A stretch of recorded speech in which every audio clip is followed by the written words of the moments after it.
Perkenalkan, nama saya Risa Wulandari dengan nomor induk 22401137, Prodi Ekonomi Syariah semester 2 kelas D. Di sini saya akan menjelaskan materi 7-12 mata kuliah studi hadis.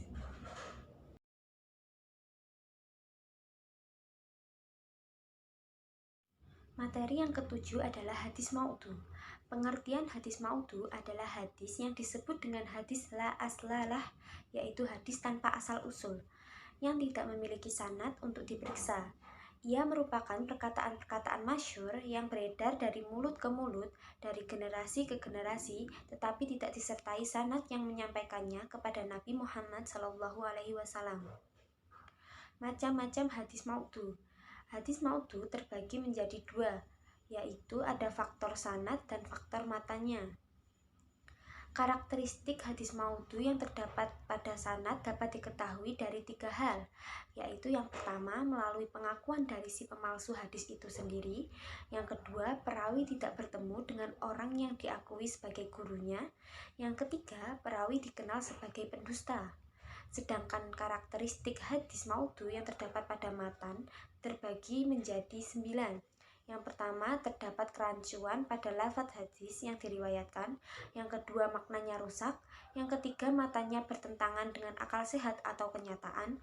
Yang keempat, bertentangan dengan nas Al-Quran, hadis mutawatir atau ijma'. Yang kelima, hadis yang mendakwa pada para sahabat sepekan akan menyembunyikan sesuatu pernyataan Rasulullah. Yang keenam, hadis yang menyalahi fakta sejarah yang terjadi pada masa Nabi Muhammad. Yang ketujuh, matan hadis tersebut sejalan atau mendukung mazhab perawinya. Yang kedelapan, suatu riwayat mengenai peristiwa besar yang terjadi di depan umum yang semestinya diriwayatkan oleh banyak orang, akan tetapi ternyata hanya diriwayatkan oleh seorang perawi saja. Yang kesembilan, hadis yang menerangkan pahala yang sangat besar terhadap perbuatan yang kecil dan sederhana, atau sebaliknya, siksaan yang sangat hebat terhadap tindakan salah yang kecil. Kriteria hadis maudhu. Ciri-ciri terdapat pada sanad. Yang pertama, pengakuan dari pembuat hadis maudhu. Yang kedua, kenyataan sejarah bahwa perawi itu tidak bertemu atau tidak sezaman dengan orang yang dikatakan gurunya. Ciri-ciri yang terdapat pada matan. Yang pertama, berlawanan dengan pendapat akal. Yang kedua, berlawanan dengan Al-Quran. Yang ketiga, berlawanan dengan sunnah atau hadis mutawatir. Yang keempat, berlawanan dengan ijma'. Adapun cara mengetahui hadis maudhu, yang pertama, pengakuan dari pelaku atau pemalsu hadis. Biasanya pengakuan tersebut terjadi setelah yang bersangkutan bertaubat. Yang kedua, ada hubungan kuat antara ideologi pelaku dengan isi hadis yang ia palsukan. Yang ketiga, isinya bertentangan dengan akal sehat, fakta sejarah yang telah tegas, panca indera, universalitas ajaran agama, dan susunan kalimatnya yang kacau, sulit dipahami. Latar belakang kemunculan hadis maudhu. Beragam motivasi dan motif yang mendorong mereka membuat hadis palsu, antara lain pertentangan politik, usaha kaum sindik, fanatik terhadap bangsa, suku, negeri, bahasa, dan pimpinan, mempengaruhi kaum awam dengan kisah dan nasihat, perselisihan mazhab dan ilmu kalam, membangkitkan gairah beribadah tanpa mengerti apa yang dilakukan, yang terakhir menjilat penguasa.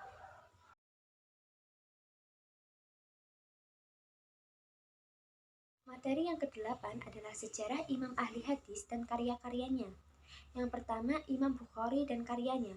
Nama lengkap Imam Al-Bukhari adalah Abu Abdullah Muhammad bin Ismail bin Ibrahim bin Al-Mughairah Al-Bukhari Al-Ja'fi. Di masa kecil dan mudanya, Al-Bukhari berguru riwayat hadis dan lain-lain kepada Syekh Ali Dakhili di Bukhara dan beberapa ulama seperti Muhammad bin Salam Al-Baikandi, Abdullah bin Muhammad Al-Musnadi Al-Ja'fi, dan lain-lain. Al-Bukhari juga sudah mulai menulis kitab-kitabnya sejak umur 18 tahun hingga dalam masa rihlah ilmunya ini.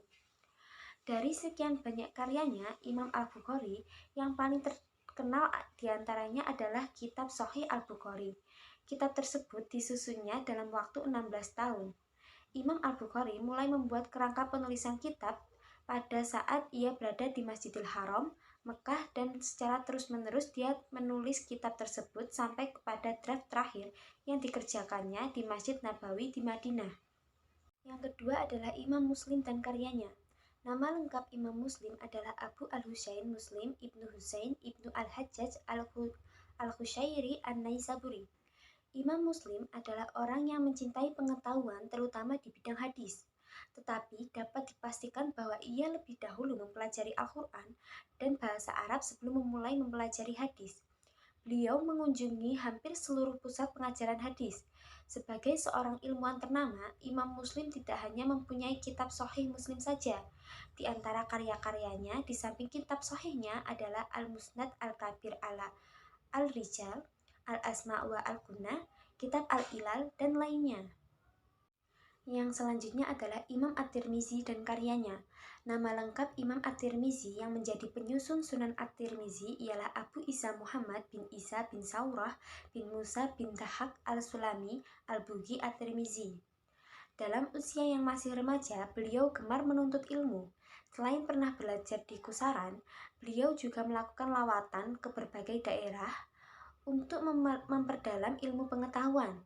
Banyak karya-karya berharga yang dihasilkan oleh At-Tirmizi, antara lain yang pertama Al-Jami' Al-Sahih, yang kedua Tawarikh, yang ketiga Al-Ilal, yang keempat Al-Ilal Al-Kabir, yang kelima Asma' Al-Zahabah, yang keenam Al-Asma' wa Al-Kunyah, yang ketujuh Al-Athar Al-Mauqufah. Di antara karya yang paling populer ialah kitab Al-Jami' Al-Sahih. Yang selanjutnya adalah Imam An-Nasai dan karyanya. Nama lengkap Imam An-Nasai adalah Ahmad bin Su'aib bin Ali bin Sinan bin Bahar bin Dinar dan diberi gelar dengan Abu Abdul Ar-Rahman Al-Nasa. Ketika usianya menginjak 15 tahun, mulailah beliau mengadakan perjalanan ke daerah Hijaz, Irak, Syams, Mesir, dan daerah-daerah lainnya yang masih berada di Jazirah Arabia untuk mendengarkan dan mempelajari hadis Nabi dari ulama-ulama negeri yang beliau kunjungi.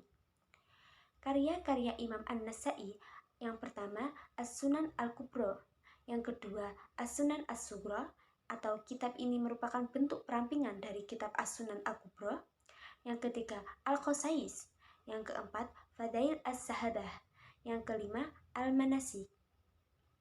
Yang berikutnya adalah Imam Abu Dawud dan karyanya. Nama lengkapnya adalah Imam Abu Dawud Sulaiman bin Al-Ash'ats bin Sidat bin Amr bin Amir.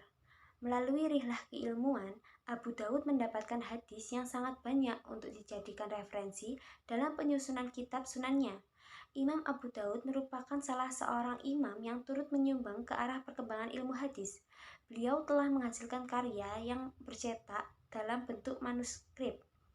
Antara karya yang telah dicetak adalah Sunan Abu Dawud, Al-Marasil, Al-Masail, Ijabatu Hu'an, Su'alat, Abi Ubaid Al-Ajuri, Risalah ila Ahli Makkah, dan Tasmiyah Al-Ikhwan. Yang berikutnya adalah Ibnu Majah dan karyanya. Nama lengkapnya adalah Muhammad Ibnu Yazid Al-Rabai Al-Khazwini Abu Abdillah Ibnu Majah Al-Hafiz. Ibnu Majah telah menyusun kitab dalam berbagai cabang ilmu, bahkan ia dikenal sebagai muhadits, mufassir, mu'arikh.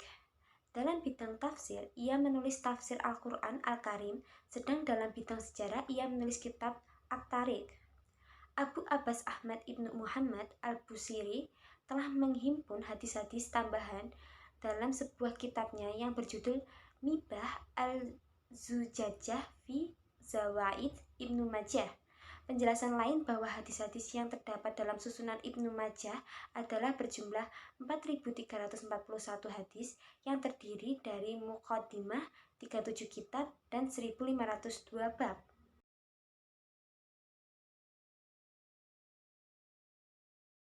Materi yang ke-9 adalah Asbabul Wurud Hadis. Pengertian Asbabul Wurud Hadis dalam Kamus Ilmu Hadis, asbab merupakan jamak dari kata sebab, sedangkan wurud mempunyai arti datang. Menurut At-Tahanawi, asbabul wurud adalah segala sesuatu yang mengantarkan pada tujuan. Jadi, asbabul wurud adalah sebab-sebab datangnya hadis, yakni hal-hal yang menyebabkan Nabi Shallallahu Alaihi Wasallam mengucapkan suatu perintah, larangan, dan lainnya. Macam-macam asbabul wurud hadis, menurut Imam Al-Suyuti, asbabul al-wurud dapat dikategorikan menjadi 3 macam, yaitu yang pertama, sebab yang berupa ayat Al-Quran. Maksud yang berupa ayat Al-Quran adalah ayat Al-Quran menjadi penyebab Nabi Shallallahu Alaihi Wasallam mengeluarkan sabdanya. Yang kedua, sebab yang berupa hadis. Sebab yang berupa hadis maksudnya pada waktu itu terdapat sebuah hadis, namun sebagian sahabat merasa kesulitan memahaminya, maka kemudian muncul hadis lain yang memberikan penjelasan hadis tersebut. Yang ketiga, sebab yang berkaitan dengan para pendengar di kalangan sahabat. Contoh-contoh asbabul wurud hadis, yang pertama toharoh atau bersuci, yang kedua sholat, yang ketiga puasa.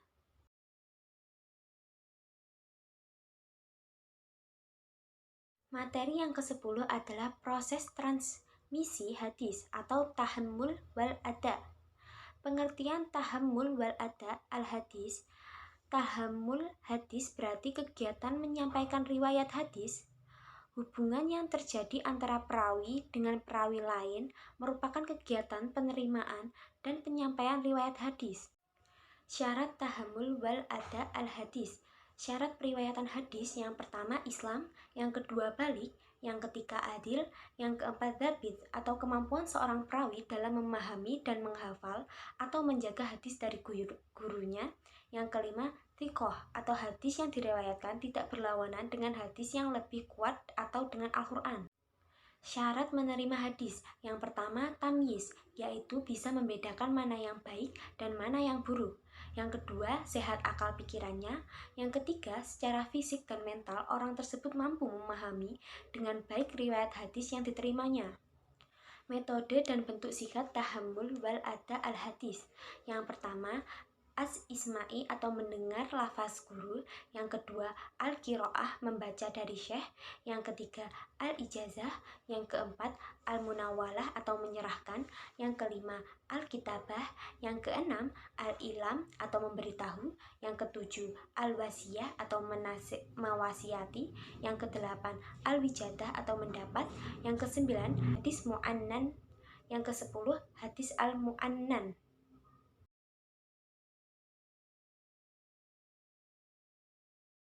Materi yang ke-11 adalah ilmu jahr wa ta'dil. Pengertian jahr wa ta'dil. Ilmu jahr wa ta'dil berarti ilmu yang membahas hal ikhwal para perawi dari segi diterima atau ditolak riwayat mereka.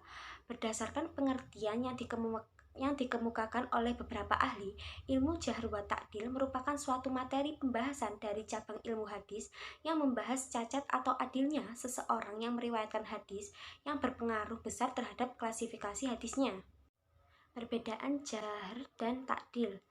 Jahr atau celaan disebutkannya keadaan seorang rawi dengan satu pernyataan yang mengharuskan untuk menolak riwayatnya dengan menetapkan sifat penolakan atau menafikan, meniadakan sifat untuk diterima hadisnya.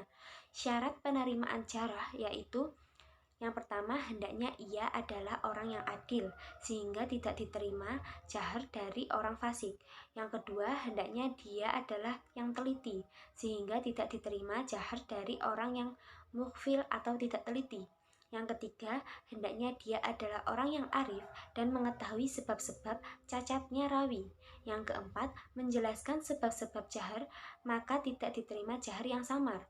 Yang kelima, hendaknya jahr tersebut tidak tertuju kepada orang yang mutawatir keadilannya dan dia terkenal sebagai imam dalam agama. Yang selanjutnya adalah takdil atau penilaian baik. Definisinya disebutkannya keadaan seorang rawi dengan perkataan yang menyebabkan wajib diterimanya riwayat darinya, bisa berupa sifat diterimanya riwayat atau menafikan sifat ditolaknya riwayat. Persyaratan diterimanya takdil ada 4, yaitu yang pertama orangnya adil, yang kedua orangnya cermat, yang ketiga orang tersebut mengetahui sebab-sebab takdil, yang keempat takdil tersebut tidak berkenaan dengan orang yang terkenal dengan sifat-sifat yang mengharuskan riwayatnya ditolak karena dusta.